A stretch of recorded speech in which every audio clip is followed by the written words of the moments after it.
திசித்தன்பலம் ஐந்து கரத்தனை யானை முகத்தனை இந்துவின் இளம்பிறை போலும் ஏற்றனை நந்தி மகன்றனை ஞானக் கொழுந்தினை புந்தியில் வைத்து அடியேனுனை போற்றுகின்றனே.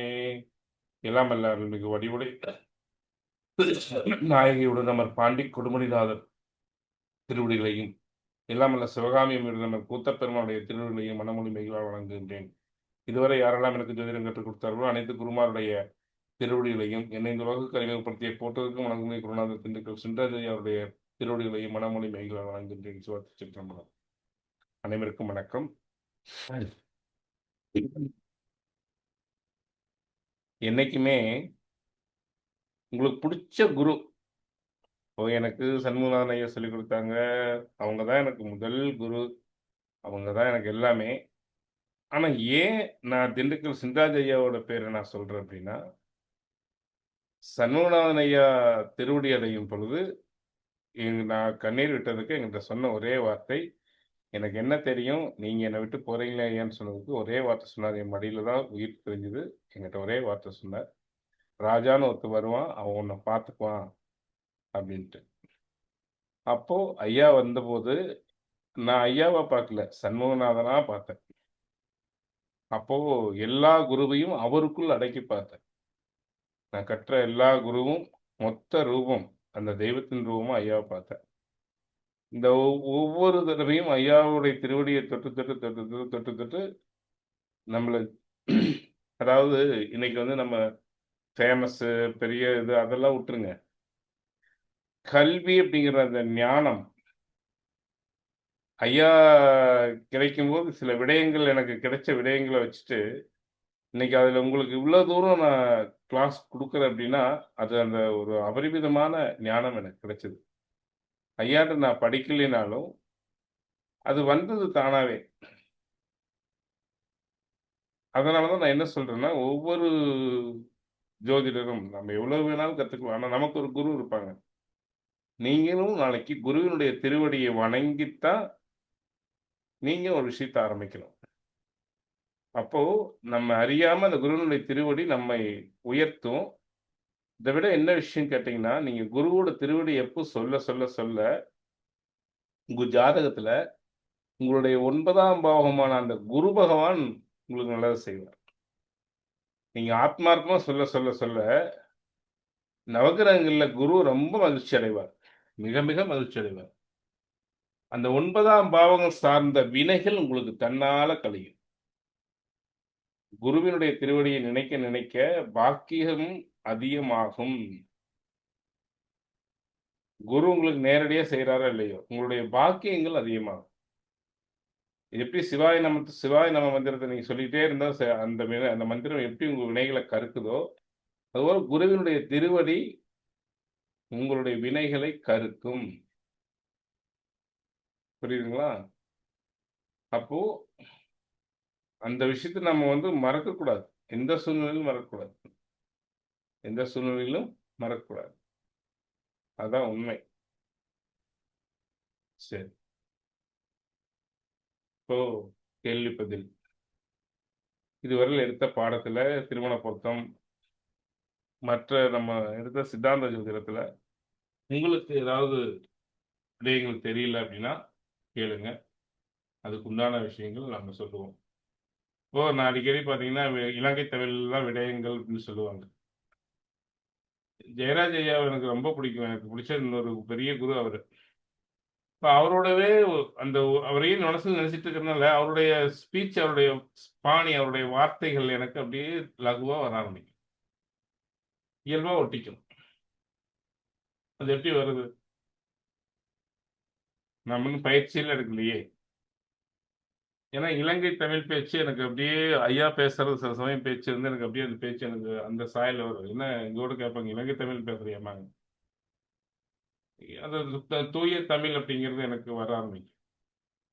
இதெல்லாம் எப்படி நடக்குது அப்படின்னா, குருவை வணங்க வணங்க வணங்க நமக்குள்ள குரு ஒரு சூட்சமமாக எழுந்தருளுகிறார் என்பதுதான் உண்மை. புரியுதுங்களா? சரி, இப்போ கேள்விகள் வரிசையா கேளுங்க. ஃபர்ஸ்ட் யார் கேட்குறீங்க? சுப்பிரமணிய சார், நீங்களே கேளுங்க.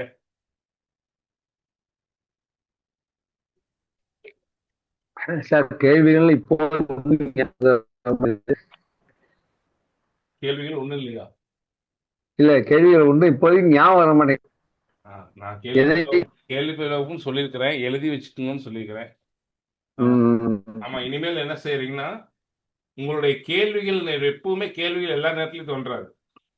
ம், ம். நீங்க ஒரு சில ஏதோ நினைச்சிட்டு இருப்போம். அப்ப ஜோதிடத்துல ஒரு கேள்வி தோணும். நானே நிறைய நிறைய விஷயங்கள் எனக்குள்ள வரும். இதை யூடியூப்ல போடலாம் அப்படின்னு நினைச்சிட்டு இருப்பேன். ஒரு 2 மணி நேரம் கழிச்சு மறந்துருப்பேன்.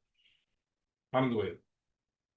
இப்ப அது ஏன் வருது அப்படின்னா, நம்முடைய முக்குண கலப்பு வந்துட்டே இருக்குல்லவா? இந்த முக்குண கலப்புல சாத்வீகமும் ராஜசமும் ஓங்கி கலந்து நிற்கும் பொழுது தேடல் வரும். ஆன்ம தேடல் வரும். அந்த தேடல்ல சாத்வீகம் அதிகமாகும் பொழுது அறிவு பசி வரும். சாத்வீகம் அதிகமாகும் போது அறிவு பசி வரும். அந்த அறிவு பசி வரும் பொழுது உங்களுடைய கேள்விகள் உங்களுடைய சித்தத்துல எழும். அப்புறம் மொல்ல மொல்ல முழு ராஜசமாச்சுன்னா அதெல்லாம் மறந்துடும். தாமசமாச்சுன்னா அது அதோட மறந்துடும். இப்போ முக்குண கலப்புல இந்த விஷயங்கள்லாம் நமக்கு எல்லா விஷயங்களுமே ஒரு மட்டத்துக்கு நினைவு இருக்கிறது, இன்னொரு மட்டத்துக்கு நினைவு இருக்காது. அதுவும் அறிவு சார்ந்த விஷயங்கள் எப்பவுமே நினைவு அந்த ஒரே அந்த நினைவு வராது. மற்ற நீங்க பொருள் சார்ந்த விஷயங்களோ, போகம் சார்ந்த விஷயங்களோ உங்களுக்கு நினைவு வரும். ஏன்னா போகம் சார்ந்த விஷயங்களுக்கு உங்களுடைய உடல் தேடுது. இந்த ஒரு சுகத்தை தேடுது. இன்னைக்கு ஒரு ஜிலேபி சாப்பிடணும்னு ஆசைப்பட்டீங்கன்னா, ஜிலேபி சாப்பிட மறக்க மாட்டீங்க. இந்த நாக்கு தேடிக்கிட்டே இருக்குது. அப்போ போகம் அதே மாதிரி பணம் சார்ந்த விஷயங்கள். அது உங்களுடைய தேவை அப்படிங்கிறதுனால தேடுது. ஆனா ஆத்மார்த்தமான ஞானம் சம்பந்தப்பட்ட கேள்வி சம்பந்தமான விஷயங்கள் நமக்கு சில நேரங்கள்ல அப்படியே உள்ளோட வரும். சாத்வீகம் நிறையும் பொழுது. என்னைக்குமே நல்லா யோசிச்சு பாருங்க. கல்வியா, செல்வமா, வீரமா அப்படின்னா செல்வத்துக்கு தான் முதலிடம் கொடுக்குறாங்க இன்னைக்கு உலகத்துல. அதுக்கப்புறம் வீரத்துக்கு, அதுக்கப்புறம் கல்விக்கு. ஆச்சுங்களா? அதாவது வாரியார் சாமி சொல்லுவாரு, "உம், உங்க மெயின் பிஏ கணக்கு பிள்ளைக்கு எவ்வளவு சம்பளம் கொடுப்பீங்க இன்னைக்கு? மாசம் ஒரு நல்ல நம்ம மாசம் ஒரு 10 லட்சம் வருஷம் சம்பாதிக்கிறோம்னா நம்மளுடைய பிஏ, நம்ம கூட இருக்கிற பிஏக்கு ஒரு 50,000 ரூபாய் சம்பளம் கொடுத்து வச்சிருப்போம். நம்முடைய உம், நமக்கு பாடி கார்டா வர்றாங்கல்ல, அவனுக்கும் சம்பளம் மாசம் 30,000 40,000 கொடுத்து வச்சிருப்போம். நமக்கு படிப்பு சொல்லி கொடுத்த வாத்தியாருக்கு எப்பாவது போய் பார்த்துட்டு ₹1 காசு வச்சு 100 வச்சு ஒரு தட்டுல தேங்காய் வச்சு கொடுப்போம். கரெக்டா? உண்மை சார். அப்போ அந்த அறிவை கொடுத்தது மூன்றாவது இடத்துக்கு தள்ளப்படும். ஏன் தள்ளப்படுதுன்னா, பொருளும் பாதுகாப்பும் 24 மணி நேரம் இந்த உடலுக்கு தேவையானது. உங்களை தேடிக்கிட்டே இருக்கும் போகமும். ஆனா அறிவு என்பது எப்பாவது விழித்தெழும். அதனால அதுக்கு முக்கியத்துவம் இந்த ஆன்மா கொடுக்கறது இல்லை. ஆனா அப்படி நாம இருக்கக்கூடாது. அப்ப அதுக்கு என்ன மாற செய்யறது அப்படின்னா, நீங்க எல்லாம் இப்ப சுப்பிரமணிய சார் சொன்னாரு, எனக்கு சார் கேள்வி திடீர்னு ஞாபகம் இல்லை சார். இவர் பாருங்க ஒரு ஜாதகத்தை எடுத்து ஐயா கோருவாரு. கோர்ந்த உடனே இப்போ வந்துருச்சு சார். அதுக்கு விடை உங்களை கிடைக்காது. பார்த்து சொல்லி சார் சார், சொல்லி உங்களை சொல்லி உங்களை பார்த்ததும் வந்துருச்சு. சார் சார் இருங்க சொல்லி முடிச்சிடுறேன். இது ஆ. நல்லா ஒரு நோட்ஸா இருந்தது. இப்போ ஒரு ஜாதகத்தை எடுத்து சொன்னே உங்களுக்கு இந்த கொஸ்டின் ஒன்றும் புரியாது என்ன செய்யறதுன்னு. அப்போ பல கேள்விகள் விடயங்கள் இல்லை. காலையில் எந்திரிச்சு சாத்வீகத்தில் இருக்கும்போது இப்படி இருந்தால் என்ன இருக்கும், இப்படி இருந்தால் என்ன இருக்கும் கேள்விகள், அந்த ஞாபகங்கள் வரும். வரும்போது அதை ஒரு பேப்பர் போட்டு நோட்டில் எழுதி வச்சிருந்தோம். எப்ப இது உங்களுடைய ஆன்மா நீங்க உயர்வதற்கு, உங்களுடைய அறிவை வளர்த்துக் கொள்வதற்கு உள்ளிருந்து வரக்கூடிய கொஸ்டின்ஸ். கேள்வி பதில் வகுப்புன்னு எதுக்கு போடுறோம்? தேவையில்லாம இல்லையே. அப்போ நம்ம ஆத்ம ஞானம் தேடல் வரும் பொழுது அதை எழுதி வச்சுக்கணும். நான் அப்படிதான் எழுதி வைப்பேன். என்னோட ஆபீஸ்க்கு நோட் எடுத்து காட்டுறேன். எத்தனை கேள்விகள் எழுதி வச்சிருக்கேன் பாருங்க. இந்த கேள்விகள் எழுதி எழுதி எழுதி வச்சிருவேன். இப்போ என்னோட குருமார்கள் திருவடி அணைஞ்சிட்டாங்க. அப்போ சின்ராஜ் ஐயாட்ட எப்பாவது முனை கேட்பேன். ஐயாவும் அது என்னென்ன யோசிக்கணும் அப்படின்னாருன்னா, நான் என்ன செய்வேன், ஐயா சொல்லிடுவாங்க, முக்கால்வா சொல்லிடுவாங்க. நான் சித்தாந்தங்களும் சொல்லும்போது அது உன்னோட சப்ஜெக்டப்பா அப்படிம்பாங்க. அப்போ அதுக்கு தேடல் எங்காவது நான் நூல்களை படிக்கும்போது அதுக்கு விடை கிடைக்கும். நூல்களை படிக்கும்போது சித்தாந்த நூல்களையும் வேத சம்பந்தப்பட்ட நூல்கள் படிக்கும்போது அதுக்கு விடயம் அங்கே இருக்கும். நான் எப்போ நூல்களை படித்தாலும் என்னோட டேபிளில் இன்னொரு பக்கம் கொஸ்டின் சம்பந்தமான ஒரு நோட் இருக்கும். அப்போ நான் அதை எடுத்து ஒரு ரீகால் பண்ணிட்டு புஸ்தகத்தை படிப்பேன். படிக்கும்பொழுது என்ன ஆகும், எனக்கு தேடல் எதுவோ அது அங்கே இருக்குதான்னு பார்ப்பேன். நச்சுன்னு மாட்டிடும். இப்படித்தான் நம்மளை வளர்த்துக்கணும். இப்படி இது இன்னைக்கு எதுக்கு இந்த வார்த்தை சொல்றேன்னா, கொஸ்டின் அண்ட் ஆன்சர் மட்டும் அல்ல, இதுதான் நீங்க வளருவதற்குண்டான, ஜோதிடத்தில் வளருவதற்குண்டான வழிகள். புரியுதுங்களா? சார் இப்ப நீங்க சொல்லும்போது ஒரு கொஸ்டின் எழுதிட்டேன் சார். சிறப்பு சிறப்பு சிறப்பு. சொல்லலாமா சார்? கேளுங்க. அதாவது சார், ஒரு ஒரு கிரகம் ஒரு ஜாதகத்துல பலமா இருக்குன்னு வச்சுங்க, 1ஆம் இடம் பலம் அப்படின்னு சொல்றோம். அப்படின்னா என்னன்னா, அந்த இடத்த சுபகிரகங்களாகிய குருவோ சுக்கிரனோ தனித்த புதனோ வளபிரை சந்திரனோ பார்க்கணும். ஒண்ணு, அப்ப இடம் பலம்னு சொல்லிடணும். அந்த அதிபதி ஆட்சி உச்சம் அப்படி இல்ல வர்க்கோத்தமம் அப்படி இல்ல பரிவர்த்தனை இப்படிலாம் இருந்தா பலம்னு சொல்லிடுறோம். சரியா? அந்த அவரை பரிவர்த்தனையில ஆட்சியா இருக்காரு, சோ 2 கிரகமும் பலமா இருக்கு அப்படின்னு சொல்லிடுறோம். ஆனா ராசியிலையும் இந்த அம்சம், நிறைய பேர் ராசியை தான் பார்க்காங்க, அம்சத்தை பார்க்கறது இல்ல பெரும்பாலான ஜோசியர்கள். இப்ப அப்படி இருக்கும்போது ராசியில ஒரு கிரகம் செவ்வாய் நீசமா இருந்து அம்சத்துல பலமா இருக்கு வச்சுங்க, அல்லது சனி நீசமா இருக்கு மேஷத்துல, அங்க துலாத்துல இருக்கு பலமா இருக்கு வச்சுங்க, அப்படி ஒரு கிரகங்கள் அப்படி இருக்கும்போது அதனுடைய பலன்கள் எப்படி நம்ம எடுத்துக்கணும். ரெண்டாவது, நீசமாயி பங்கமாகுதுன்னா நீசத்தை கொடுத்துதான் அது நீச பங்கமாகுது. அது அந்த அதிபதி ஆட்சியா இருந்தாரோ அல்ல சந்திர கேந்திரத்தில் இருந்தாலோ நம்ம அது நீச பங்கம்னு சொல்றோம். அம்சத்தை பார்க்க வேண்டிய அவசியம். அம்சம்ங்கிறது என்ன ஆக்சுவலா? ராசிங்கிறது நமக்கு உள்ள கிரக அந்த அந்த பிறந்த நேரத்துல உள்ள வானமண்டலத்தில் உள்ள கிரகங்கள். அதாவது லக்னம்ங்கிறது சூரியன் எங்க இருக்காரு, அத லக்னமா 2 மணி நேரத்துக்கு மாறிட்டே இருக்கு. 12 கட்டத்துல மாறிட்டு 24 மணி நேரம் முடிஞ்சு போச்சு. ராசிங்கிறது அங்க சனி. ஏன் அம்சம் முக்கியமா இல்லையா? அது என்ன நமக்கு பலனை கொடுக்குது? சார், கேள்வியே பதில போச்சுன்னா நான் எப்படி விட சொல்றது? நீங்க சொன்ன என்ன கேட்க வரைக்கும் புரிஞ்சுட்டாங்க சொல்றதுங்க. அவ்வளவுதான் சார், அவ்வளவுதான் சார். ராசியில் ஒரு கிரகம் நீசம் பெற்றிருக்குது, அம்சத்தில் அந்த கிரகம் ஆட்சி பெற்றிருக்குது, நல்ல ஸ்தானத்தில் நல்ல பலத்தில் இருக்குது. இப்போ உதாரணத்துக்கு லக்னாதிபதி விருச்சிக லக்னம், லக்னாதிபதி ராசியில நீசம் கடகத்தில் இருக்காரு, அம்சத்துல அவரு சிம்மத்துல நட்பு பெற்றிருக்காரு. அப்போ அது என்னத்தை குறிக்குது அப்படின்னா,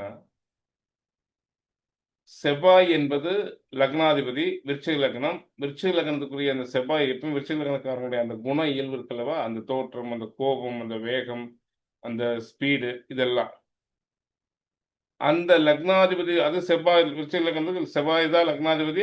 அவருடைய தன்மை என்ன? நெருப்புத்தன்மை உடையவர்.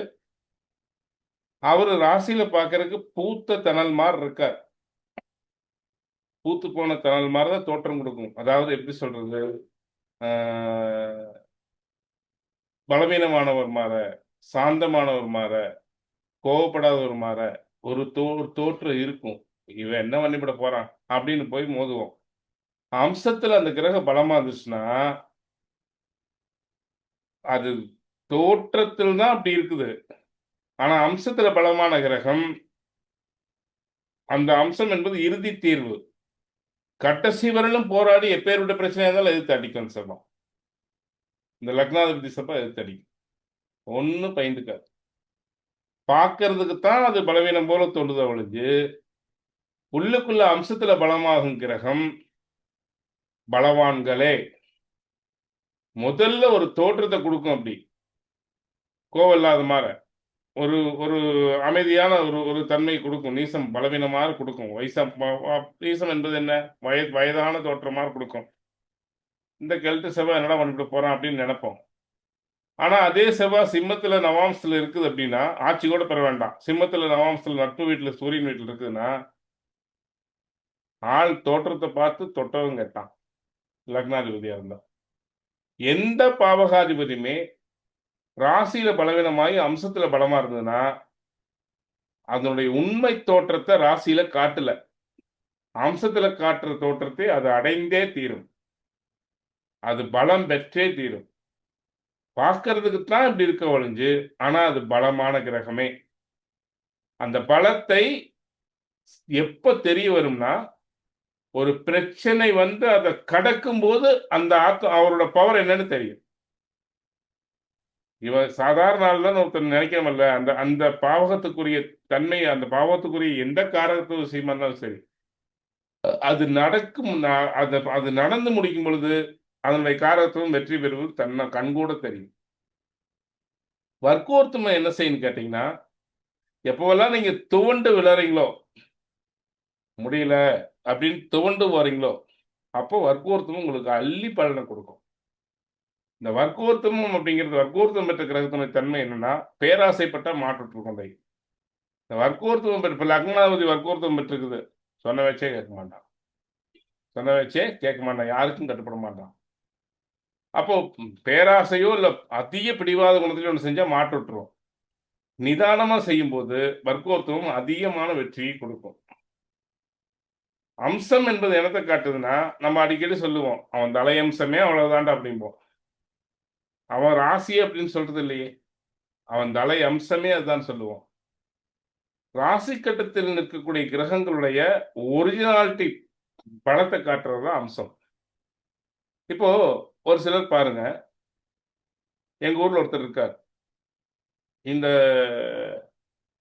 மேல் ரோடுன்னு சொல்லக்கூடிய, எப்படி சொல்றது, ஒத்தக்கடையிலேருந்து ஈரோடு வரல் போற ரோட்ல ஒரு 7 ஏக்கரா ரோட்டு மேலே இருக்கு. பெரிய ரோடு அது. ஈரோடு டு கொடுமுடி, கரூர் இணைக்கக்கூடிய ரோடு. கீழ் ரோடு இந்த பக்கம் இருக்குது. அதுவும் ஈரோடு டு கொடுமுடி 2 ரோடா பிரியும். கொடுமுடி வந்தீங்கன்னா இதுல ஒரு 10 ஏக்கரா இருக்கு ரோட்டு மேலேயே. அவர் கோயிலுக்கு வரல் எப்படி வருவாருன்னு பாத்தீங்கன்னா, ஒரு லேசான கதர் வேட்டி, ஒரு கதர் சட்டை, அதிர்ந்து பேச மாட்டார். அதிர்ந்து பேச மாட்டார். என்னங்க ஏனுங்க அவ்வளவுதான். அதிர்ந்து கூட பேச மாட்டார். எளிமையா இருப்பாரு. இவர் என்னமோ சாதாரண நாள் நினைச்சிட்டு கூட போனோம்னா, ஊடே ஒரு 4 கோடி ரூபாய் கட்டியிருப்பாங்க வீட்டுக்குள்ள போகையில.